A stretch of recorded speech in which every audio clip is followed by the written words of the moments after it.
very much for coming in. Now, some people may have seen you on Close Up last night on our eminent news program, and won't have any idea what the Venus Project is. What is the Venus Project, and your both of your involvements in it? Well, the Venus Project is a world organization designed to bring an end to poverty, hunger, war, and human stupidity. We're not the smartest animals on the block, are we? We're not the smartest animals on the block. No, not at all. One of the worst. And you guys are based in Florida, in the United States? Yes, in And Venus, Florida. In Venus, Florida. Sounds cool in itself. Is it is this a dream for the future, or is this a practical plan that we could put into place and actually make a change? It could have been put into place in 1927 if people knew about it. But very few people know anything about it. You want me to tell you what it is? Yes, I do.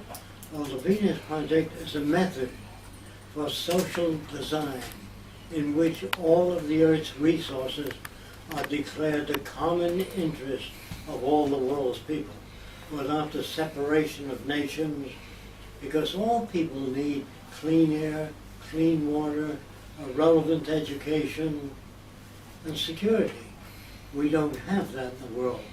Man is lousing up the oceans, the atmosphere, one another, killing one another. Soldiers are killing machines. And we, if we had anything to do with it, we'd send them back to school to become problem solvers, to bridge the difference between nations, not kill each other. So I'd say we're not civilized yet. Why do you think it is that we form things like why we have to have borders, why we have to have separate nations? Why do you think the human race has developed like that? In the old days, we didn't know any better. We didn't know how to live. Well, if you really think about it, think about what I'm saying now. If we used the money that the World War II cost, that is, I'm talking about Germany flattened out, France bombed flat, England bombed, and all the ships, 400 ships on the bottom of the sea. The cost of World War II in city damage, military expenditures, and losses could have built hospitals, housing all over the world, wiped out the slums all over the world. How stupid can you be?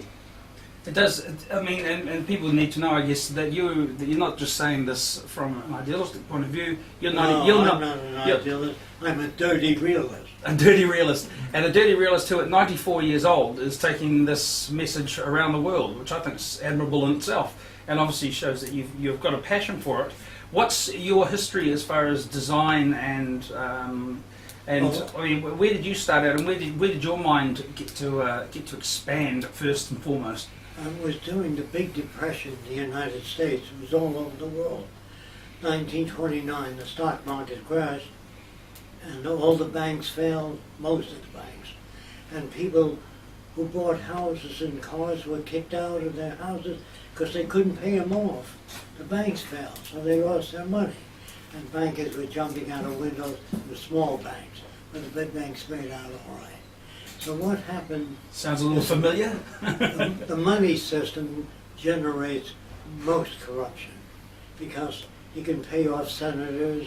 The Pure Food and Drug Administration is now occupied by people from the drug industry. There was a book written in America called 100 Million Guinea Pigs, and it showed how the drug industry used to shaft people. The drug industry found out that celery juice can lower blood pressure, but there's no money in it, so you sell pills. So all nations are basically corrupt. There's not a clean nation in the world because they uphold the old institutions. They're called established. Now, we don't want an established society. We want an emergent society. It's always changing and updating. Because people call me utopian. I'm not a utopian. You can't design an ideal city. You can only design the best city you know how with the knowledge of today. But tomorrow, the cities I design will be a straitjacket to the kids of the future. They'll design their own cities. That's why we don't want to make statue or fresco. Your whole thing is back. You move on. There are no utopias, no final frontiers, no best laptop you can design except for the time. But as time goes on, all things change continuously. There are no final frontiers. Who are the people that, or what are the reasons that people give for this not becoming a reality? To not try and reach these ideas? They're educated today to uphold established institutions. People are not elected to political office to change things. They're elected to keep things as they are. And in order to do that, you have to manage news. And you say, well, I don't think we ought to release that. I don't think we ought to say this. And we become artificial, completely artificial. So our society is comprised of artificialities that don't work. When you sign treaties with other countries, if that treaty doesn't serve your interest, you violate it. That's been all through history. All through history, men were killing other people. Where do you think the United States got all that land? They took it from the Indians and the Spaniards and the Mexicans. There'd be people though who, if they had had the choice themselves, they would have said, well, I wouldn't have done that back then. I wouldn't have taken their land. Well, people don't have a choice. They can't think that way. Yeah. Because in schools, they manage what you hear and they manage what they teach. All schools, not just America.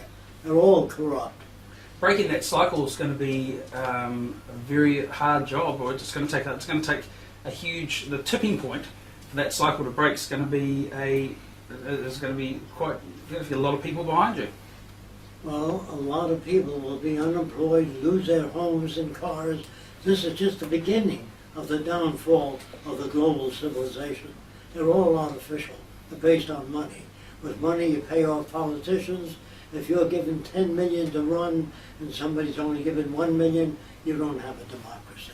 We never had a democracy. In America, people are so stupid, they think that you can take back your democracy.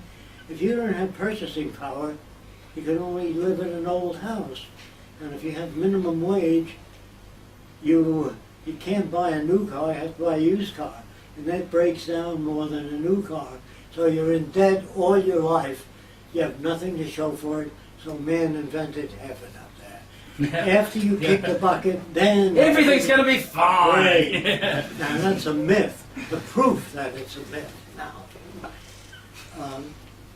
if you take people and they work hard and they have nothing to show for it, you give them that illusion. Now think about what I'm saying. If the Pope comes to America, he points to God. If he goes to China, he points the wrong way. Because the earth is round. They didn't know that. When he goes to Brazil, he points sideways. So heaven, they used to think the earth was flat, so heaven was always up there. You can tell now. He's made a few mistakes, that Pope, hasn't he? Religion is a control device. Now, not by a lot of preachers today think it's real.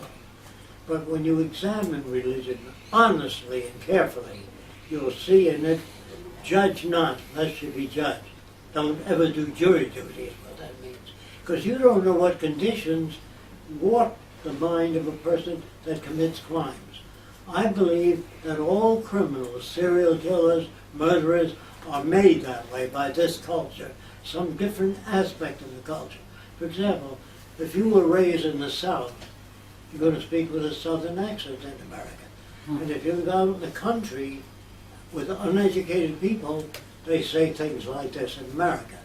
I'm going to give me a nigger and I'm going to kick his ass in. That is not natural to that person. They learn that in the environment. Yeah, conditioning. My guest in the studio is Jacque Roxanne, the founder of the Venus Project. We'll be back with more after a bit of news. Beautiful, Jacque. Awesome.